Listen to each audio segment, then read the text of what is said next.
Oi, para você que não me conhece, eu sou Yuri, você é no canal Mais Lokai, e hoje vamos reagir ao rap do A Casa, Kimetsu no Yaiba.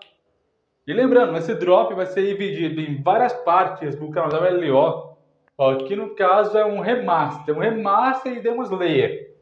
E se você quer ver eu reagir ao A Casa, que eu já fiz isso no o rap lá do Castelo Infinito, é só você dar uma olhada aqui no canal que tem o rap do Castelo Infinito que eu reajo. Então se inscreve no canal, deixa o like, comente mais sugestão para o próximo vídeo e vamos bater mais de 3 mil inscritos esse ano e bora pro vídeo.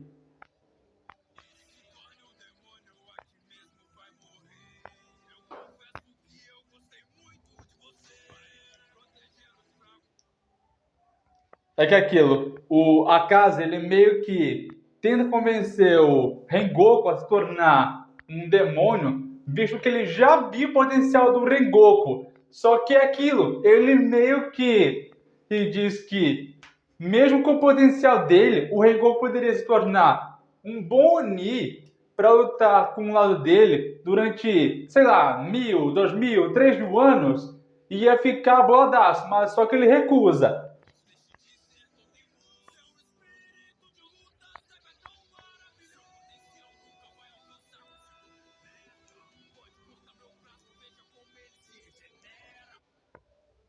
Pior que é verdade, pode cortar o braço dele, pode até mesmo arrancar o ombro, o pescoço, até mesmo partir a perna dele ao meio, só que a regeneração de um Lua superior é 10 vezes maior do que um Lua inferior. E não é aqueles Luas inferiores que são abaixo de todos eles, não. Eu estou falando daquela Mãe Rainha, aqueles de Demônio do Trem e também entre outros que possivelmente pode ser abaixo dos luas superiores.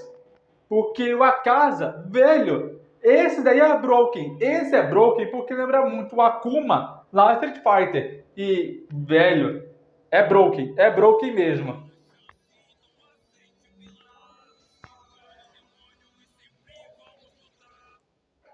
Só que aquilo, o próprio Rengoku, ele não aceita. Sabe por que ele não aceita? Porque definitivamente, por mais que ele queira, ele sabe que se ele abrir mão da humanidade dele, ele não vai ser o mesmo de antes.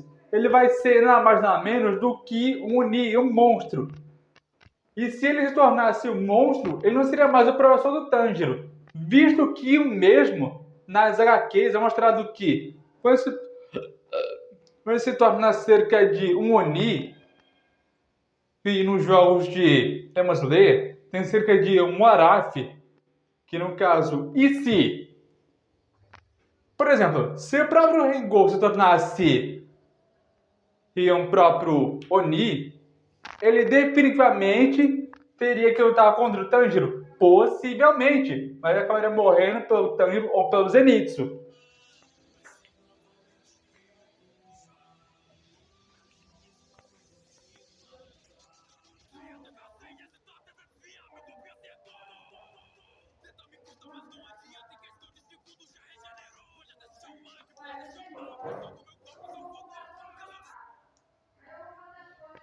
Só que aquilo, o Akaza ele é tão broken que nem sequer um dos golpes, nem sequer um arranhão, nem sequer um corte do próprio Hashira das Chamas, que no caso Rengoku, foi capaz de causar um único dano, nem sequer arranhou ele.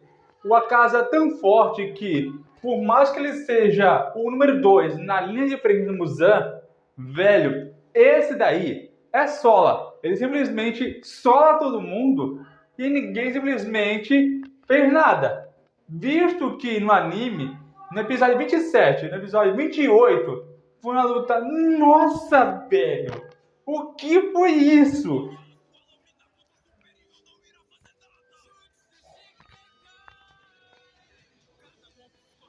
Assim, Josuke Mingai, aí em japonês significa Labaredas das Chamas Infernais. Mas em japonês, que no caso, para quem jogou Street Fighter, deve saber que possivelmente tem uma referência com o Akuma. Que, velho, para quem não pegou essa referência, deve saber que o Akaza tem cerca de um poder quase equivalente. Eu estou dizendo quase equivalente porque não são roxos, e sim azuis. E mesmo sendo azuis, essas chamas provavelmente são mais eficazes que as chamas vermelhas e laranjas, que causam uma combustão instantânea. Mas essa aí é mais perigosa.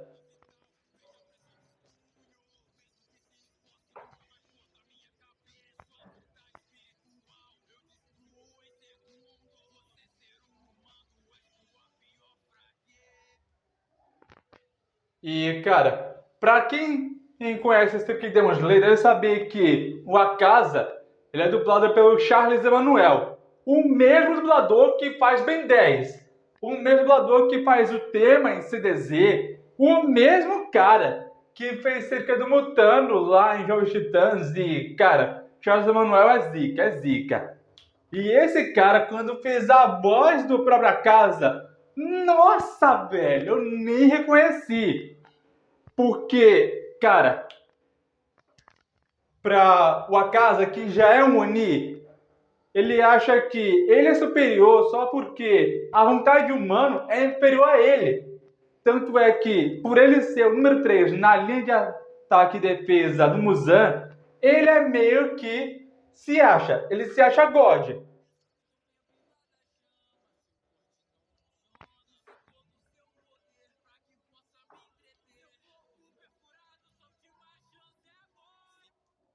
É aquilo, no anime, ele meio que consegue perfurar, até mesmo cortar e retalhar, ou até mesmo fazer um corte meio que gigantesco no olho direito do Ranger das Chamas Rengoku. Só que, velho, por mais que você tente dizer que no mangá não tem isso, tem sim. No capítulo 183, que, meu amigo, aquilo dali prova que no mangá e no anime tem uma conexão, só que a diferença de capítulos para episódio. Que, velho, o Akaza ele tem dado muitas chances para o Rengoku se tornar um Oni, e até estendeu a mão para ele de bom grado, dizendo que, ô velho, se torna Oni comigo, que eu faço a vida e através do seu aluno, para que ninguém se machuque. Mas, se você se recusar, aí não vou ter pena de ti, não. Aí o que o Goku faz? Ele meio que pega e diz: não, eu me recuso, eu quero ser íntegro com minha respiração e tal. Aí depois começa essa luta.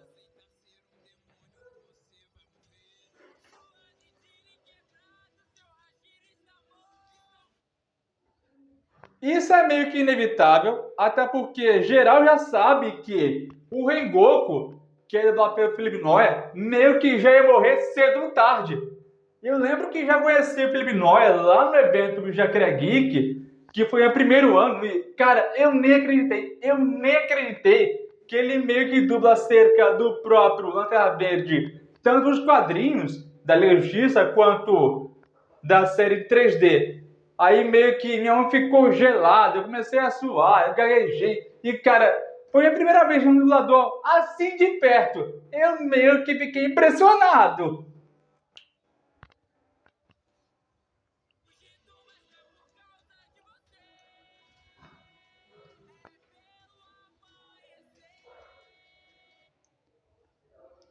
Só que aquilo, a casa não tá fugindo por conta que o Tanjiro meio que pegou a katana e acertou ele de primeira, não. É por conta do amanhecer que já tá chegando. Ele já sabe o perigo que corre se ele ficar exposto à luz do dia. Porque geral sabe que quando o Oni ele vê a luz do dia, é o fim para ele. Ele começa a se deteriorar, até mesmo virar cinzas, como se fosse assim, um vampiro. Vampiro meio que morrendo à luz do dia. Sabe como Drácula, que é meio que um vampiro? Ele olha à luz do dia e meio que diz: pronto, chegou minha hora. É tipo isso, a casa é meio que um vampiro.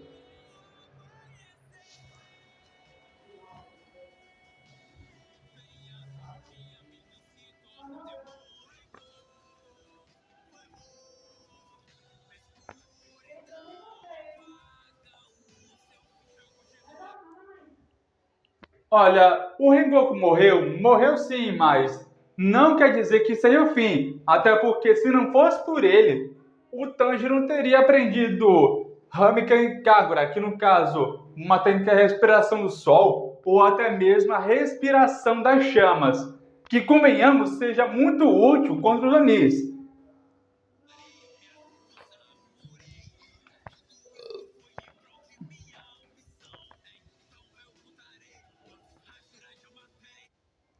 Olha, eu já não sei quantos Hashiras o Akaza já matou, ou até mesmo quantos ele já enfrentou. Só sei que, pelo histórico que ele tem como vilão, e já que ele foi um humano antes de tornar um demônio, pelo que eu sei, ele já matou, se eu não estiver enganado, e digamos que seja só um chute, foi cerca de mais de 2.000 Hashiras.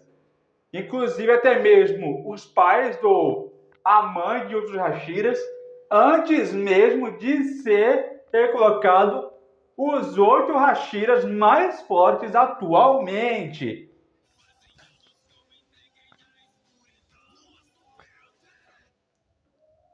E cara, como ele diz que já faz anos que ele se entregou à escuridão, então eu chuto que ele tem mais ou menos uns 2.300 anos.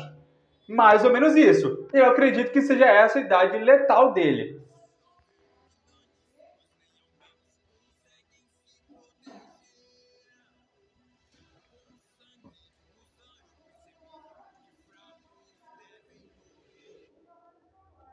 Cara, essa é a pior filosofia que eu já vi na vida. Porque, assim, os demônios de Demon Slayer, eles são muito cegos. E pensar que humanos não podem matar os demônios, que no caso, os Onis. Em realidade, humanos são fracos, são frágeis? São, mas os caçadores de Oni, que no caso Hashiras, eles não são tão fracos. Tem alguns que são, assim, fracos porque são desenhados para ser fracos. Mas eles se acham superiores porque tem o sangue Muzan, mas não é garantia que você vai ter esse sangue para sempre. O sangue Muzan é somente para ejetar e você ser parte de uma hierarquia. Quem está no topo, quem está abaixo e quem está superior, ok. E Muzan está no topo. Eles são somente 3 que são os mais fortes entre todos. Enquanto aqueles que estão embaixo são mais ou menos.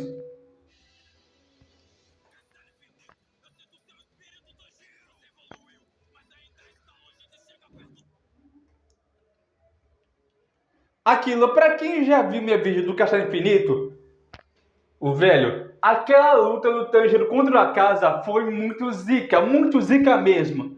E eu não sei nem como descrever, até porque, cara, aquela batalha do Tanjiro contra o Akaza, nossa, velho, incrível, foi muito viciante. E se eu tivesse que assistir de novo, eu juro a você que o Akaza ficaria contra a parede. Não tem como.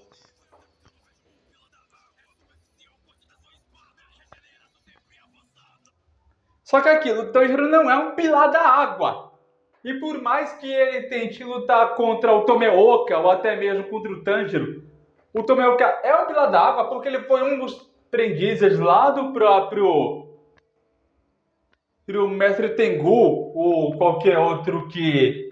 Eu esqueci o nome dele agora. Aquele mestre do... Temos ler que tem uma máscara de Tengu, que eu esqueci o nome. Mas quem souber falar nos comentários. Mas, enfim, o Tomeoka, ele é um dos pilares áreas da água, porque ele meio que veio antes do Tanjiro, e o Tanjiro ele meio que aprende a respiração da água por conta dele, e do tio da máscara de Tengu. E, cara, aquilo meio que pega para ele não só aprender a respiração da água, como também a respiração do sol. São duas respirações que ele usa como estamina.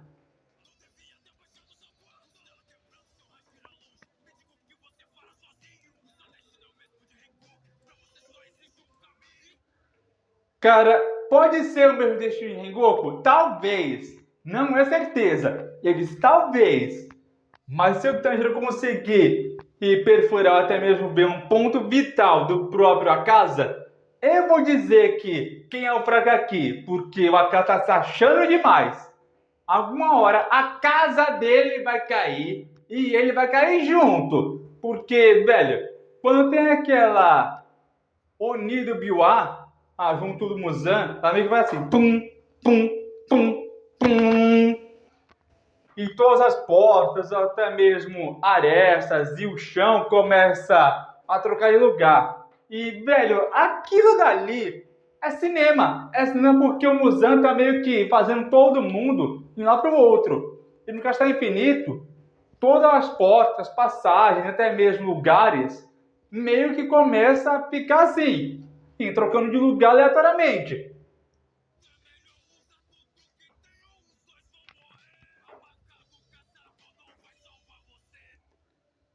Que eu me engane ou não, a marca do caçador já apareceu lá contra o Ryutengo.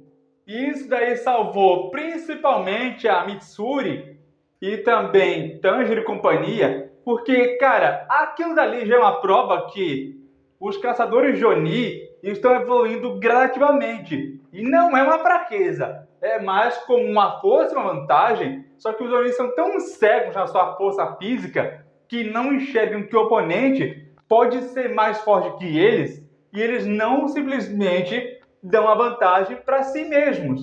Eles estão tão cegos na vitória que, na verdade, eles simplesmente vão acabar perdendo por conta do seu ego.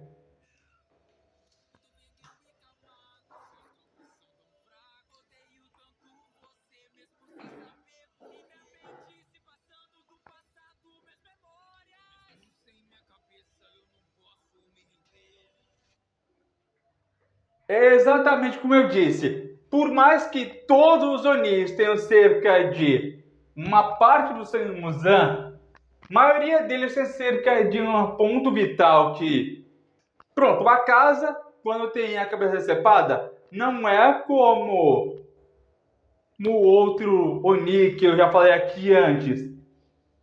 Antes que meio que cria cerca de clones dele para depois surtar geral. Na verdade, ele meio que tem a vantagem, só que o corpo dele regenera a cabeça. E, cara, é meio que vantagem? Talvez. Mas meio que vai regenerar cedo ou tarde.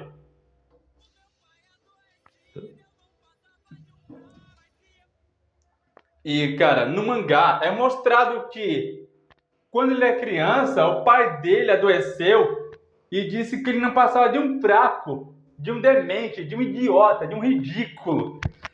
Até eu entendo que o passado dele foi trágico, que simplesmente foi horrível, mas não precisava ser assim, não precisava sofrer tanto. Até entendo que o Akaza tem momentos que eram cordialmente difíceis, mas não era para tanto.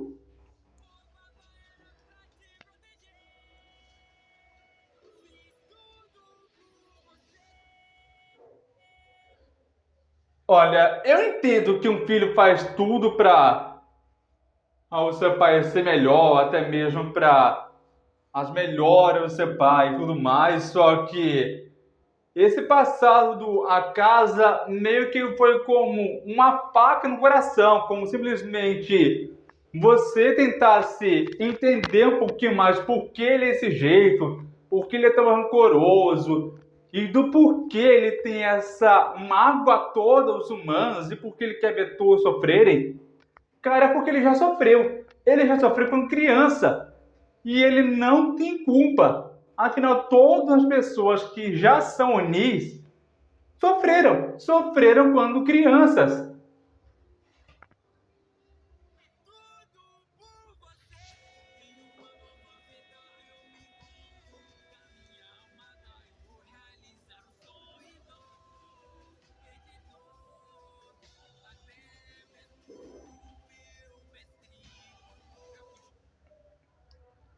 Cara, essa parte aqui é muito pesada porque, assim, o Akaza ele meio que perdeu todos que ele ama, até o mestre dele que ensinou cerca das técnicas de espada, até mesmo a arte do soco, que, velho, pesado, pesado até.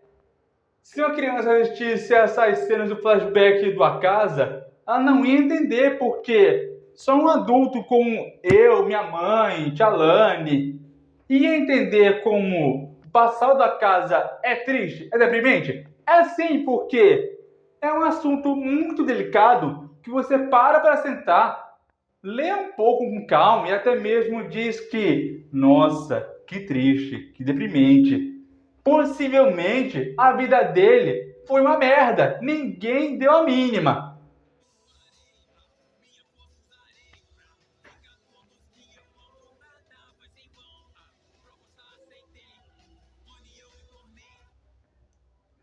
Assim, a força dele é para ser usada para fazer justiça no mundo? Era mais. Por conta da cegueira dessa vingança, até mesmo de todo esse ódio, de todo esse ego, ele aceitou o seu Imuzan e se tornou um demônio, porque sim, porque ele achou que se tornar um Oni fazia diferença, que tudo isso ia mudar. Na verdade, não mudou. Ele só se tornou um demônio porque ele aceitou que isso daí seria o futuro dele e que isso ia torná-lo mais forte. Na verdade, foi sua única fraqueza. E quando você aceita sua fraqueza, é aí que você se torna mais forte. Só que ele ficou tão cego no poder que ele não viu que ele é fraco.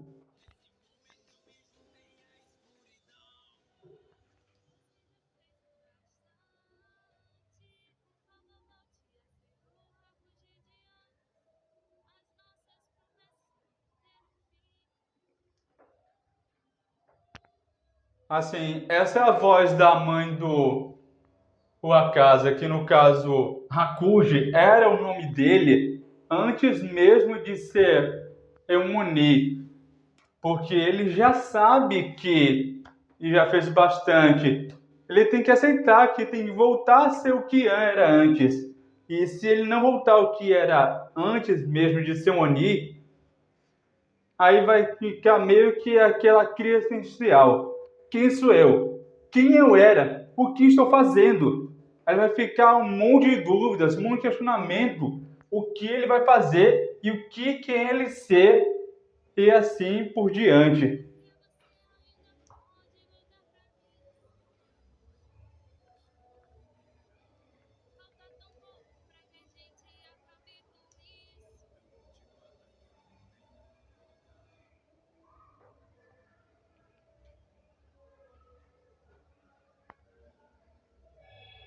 Bom, mas então foi vídeo, foi gostado. Eu sou o Mestre, eu quero ficando por aqui. Deixe seu like, se inscreva no canal, comente sugestão no próximo vídeo, compartilhe com seu amigo que é fanzaço de Kimetsu no Yaiba, assim como eu sou. Nos vemos no próximo vídeo. Até a próxima. Vamos bater mais de 3 mil inscritos esse ano. Obrigado por assistir e até mais. Valeu e fui!